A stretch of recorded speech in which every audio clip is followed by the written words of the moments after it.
পদ্মলোচন পুত্রার দাদা। ওই জমদূতরা তো ঠিক আছে, পদ্মজুলি দাদা আপনি তো আমাদের মরতে বলেন। খবরদার খবরদার প্রচার করবি না, আমরা কাউকে মরতে বলি না। আমাদের কাজ মরার পর সে তো জানি, ওই মরার পরে আমাদের ডেড বডি হাইড্রোলি ফেলে দিয়ে পতাবরণ শুরু করবেন। আমাদের নিজেদের লাশ কালেক্ট করতে করতে না যাওয়ার অবস্থা, পতাবরণ করবো কখন? আরে কানে গেছে করবো? হ্যাঁ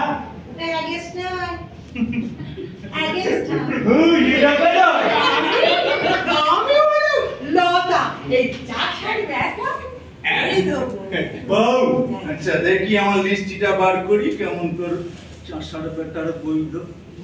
হ্যাঁ ঠিক আছে ঠিক আছে। আপনি ভুল দেখছেন। ভুল দেখছি? চশমা পরেননি, নাহলে